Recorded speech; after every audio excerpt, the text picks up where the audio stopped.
Class 10th भूगोल का ये नोट्स है और इसका ये दूसरा अध्याय देख लीजिए, वन एवं वन्य जीव संसाधन। ठीक है, दूसरा पार्ट है वन एवं वन्य जीव संसाधन। ये बहुविकल्पी क्वेश्चंस हैं।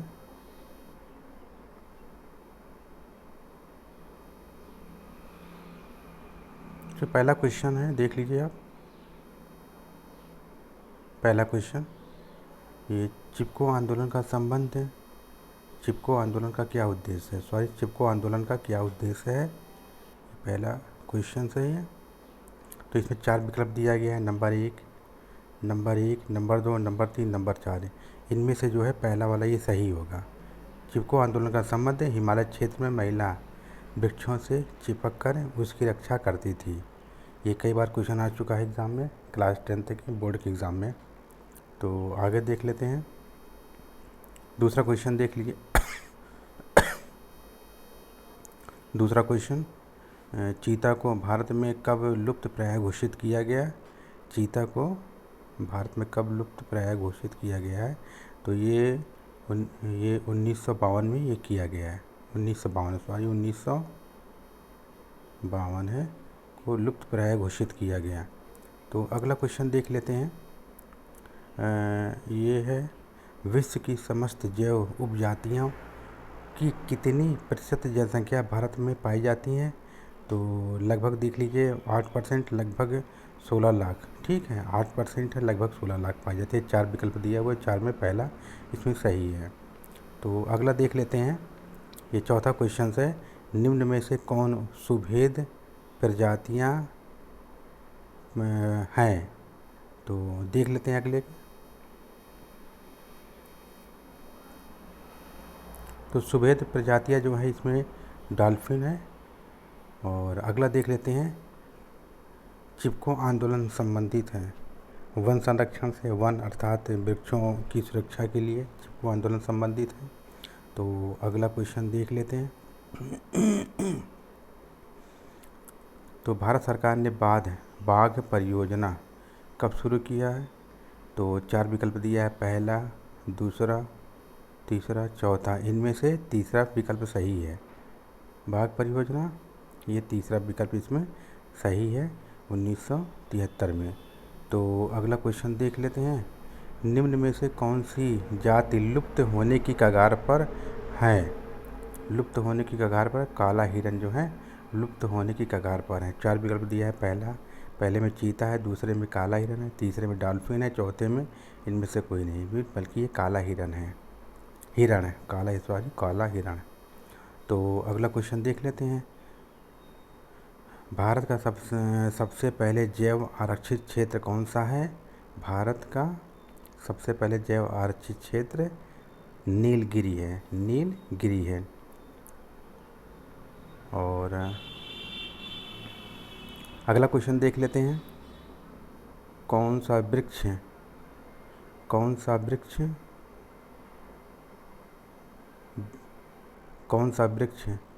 टकसोल नामक रसायन निकाला जाता है? किस वृक्ष से जो है टकसोल नामक रसायन निकालते हैं? आइए देख लेते हैं आगे। तो इसमें हिमालय से टकसोल नामक वृक्ष निकाला जाता है। हिमालय, 4 विकल्प दिया है, 4 में हिमालय सही है। और अब क्वेश्चन आंसर देख लेते हैं। जैव क्षेत्र बायोम क्या है? क्वेश्चन ये बोर्ड में ये पूछे जाते हैं। अब तो सेमेस्टर वाइज परीक्षा होगी, बोर्ड तो वो ख़त्म हो गया। बोर्ड केवल क्लास 12 में होगा एग्ज़ाम, और अब केवल सेमेस्टर वाइज परीक्षा होगी 9, 10, 11। तो ये जैव क्षेत्र बायोम क्या है? बायोम कितने परिस्थितीय तंत्र में बांटा गया है? ये क्वेश्चन है। उत्तर देख लेते हैं। उत्तर आपका ये है, भूपृष्ठ पर विभिन्न प्रकार के वनस्पति जीव जंतु बड़े पैमाने पर पाए जाते हैं, जिसे बायोम क्षेत्र कहा जाता है। तो इसके जो है ये 5 पारितंत्र में बांटा गया, इसे 5 पारितंत्र में बांटा गया है। देख लेते हैं। वन, सवाना, घास का मैदान, मरुस्थल और टुंड्रा, ये 5 क्षेत्र हैं जिसमें बांटा गया है। तो अगला प्रश्न देख लेते हैं। अगला प्रश्न, भारत सरकार द्वारा वनों को कितने भागों में बांटा गया है? भारत सरकार द्वारा वनों को कितने भागों में बांटा गया, ये क्वेश्चंस हैं। अब आंसर देख लेते हैं इसमें।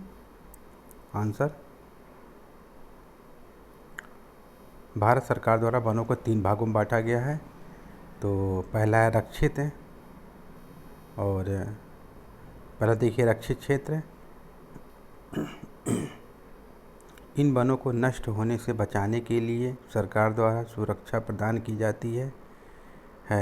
देश के कुल वन क्षेत्र का 1/3 भाग रक्षित वनों के अंतर्गत आता है, जिसे रक्षित वन क्षेत्र कहते हैं।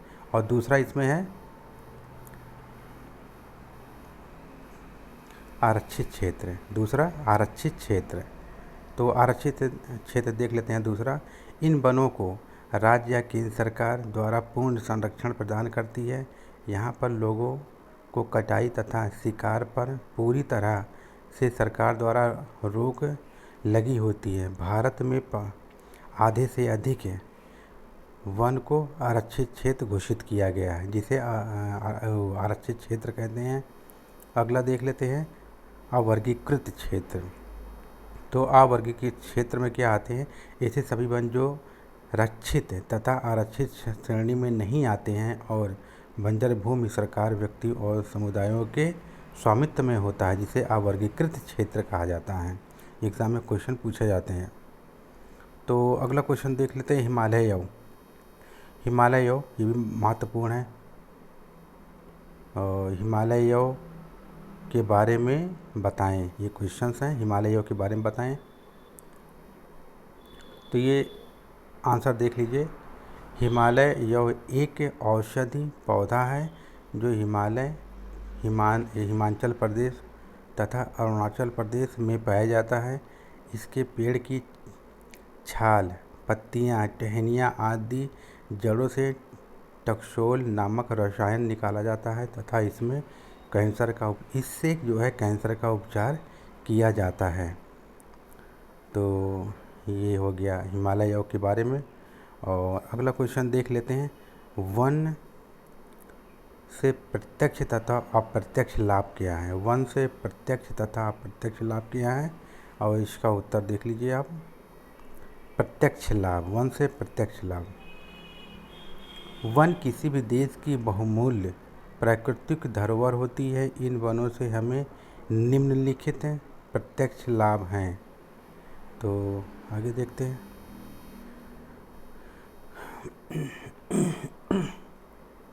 इसमें पहला है ऑक्सीजन की पूर्ति। हमें जो है पेड़ पौधे से क्या होता है? ऑक्सीजन मिलते हैं। और इसमें देख लीजिए पेड़ हमें ऑक्सीजन, पेड़ों से हमें ऑक्सीजन मिलती है, जिसके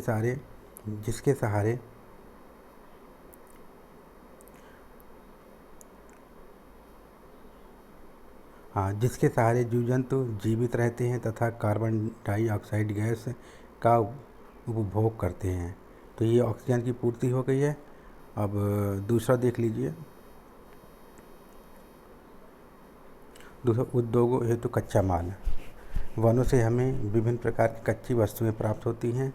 और तीसरा देख लीजिए आप, औषधि की पूर्ति। वनों से हमें विभिन्न प्रकार की औषधि प्राप्त होती है, जिसका उपयोग मानव के द्वारा किया जाता है।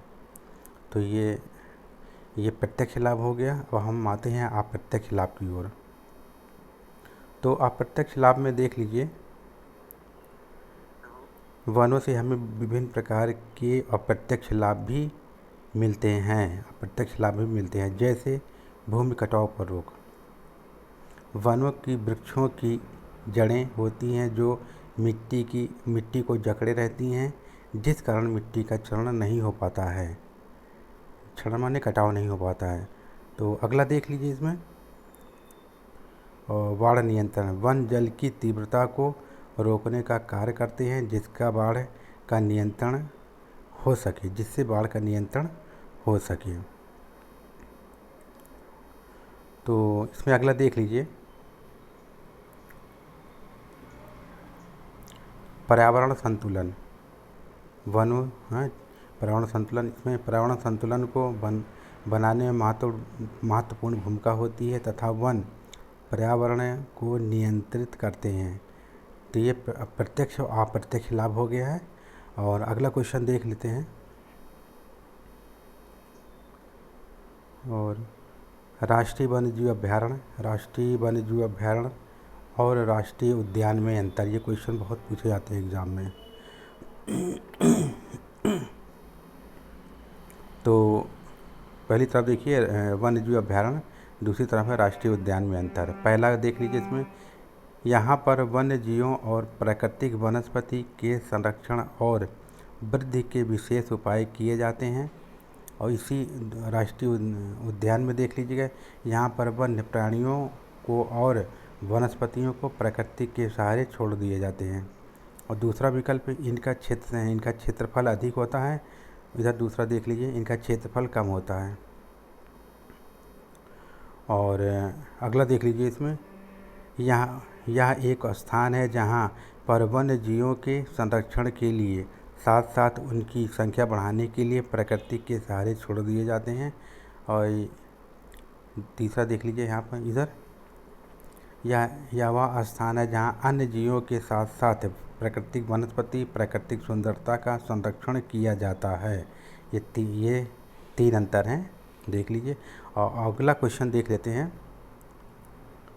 अगला, वन्य जीव संरक्षण के लिए भारत सरकार द्वारा किए गए प्रयासों को स्पष्ट करें। एग्ज़ाम में भी पूछा जाता है क्वेश्चन, तो आइए देख लेते हैं।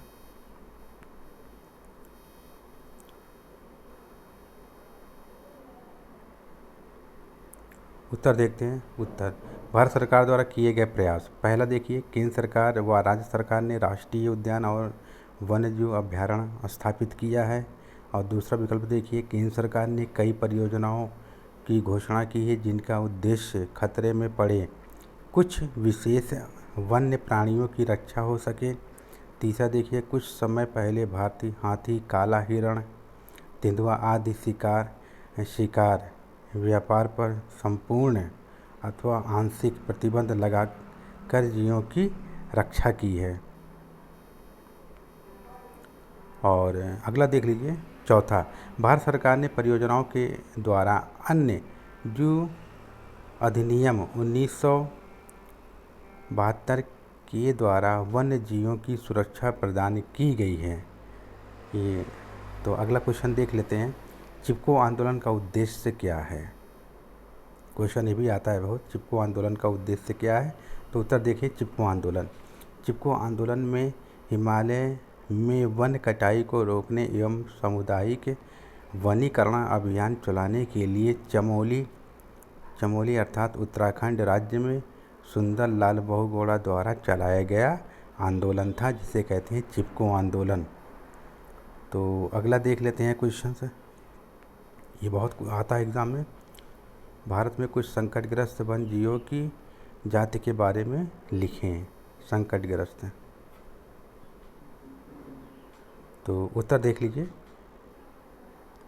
उत्तर, भारत में कुछ संकटग्रस्त जातियां इस प्रकार हैं।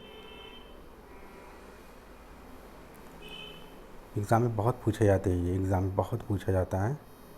और इसमें देखिए, पहला देख लीजिएगा, इसमें पहला है इसमें सामान्य जातियाँ।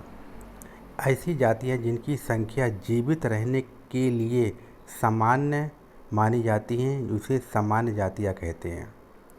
तो इसमें दूसरा देख लीजिएगा, सुभेद जातियाँ।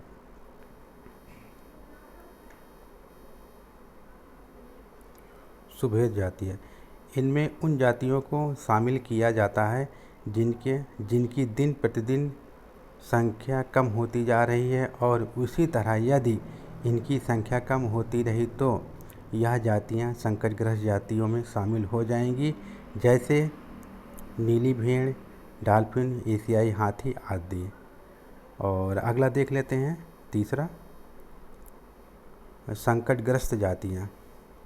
इनमें से वे जातियां आती हैं जिनमें लुप्त होने का खतरा है या खतरा जिन कारणों से उत्पन्न होता है वह अभी भी जारी है, जैसे काला हिरण, मगरमच्छ, भारतीय जंगली गधा, पूंछ वाला बंदर आदि। ये बहुविकल्पी में भी पूछे जाते हैं। संकर ग्रस्त जातियाँ में कौन कौन से जीव जंतु आते हैं। और दुर्लभ जातियाँ। तो देख लीजिए दुर्लभ जातियाँ।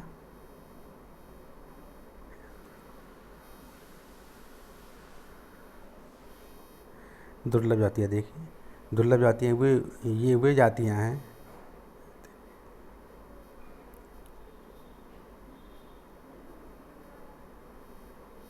कुछ दिक्कत हो रही है इसमें। और संकटग्रस्त दुर्लभ जातियाँ। मोबाइल पुराना इसलिए हैंग कर रहा है मोबाइल। और दुर्लभ जातियाँ ये वे जातियाँ हैं जो अब नज़र नहीं आती हैं, इनकी संख्या बहुत कम है, उसे कहते हैं दुर्लभ जातियाँ। तो अगला देख लीजिए, मोबाइल हैंग कर रहा है। दुर्लभ जातियों में देख लीजिए, हिमालय में पाया जाने वाला सफ़ेद पांडा, ये दुर्लभ जातियों में आती है। लुप्त जातियाँ देखिए, चौथा ये लास्ट है। और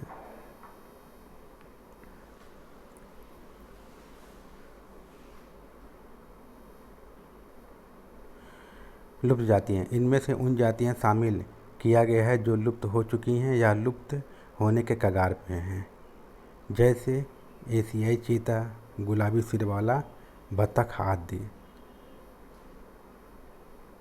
गुलाबी सिर वाला बतख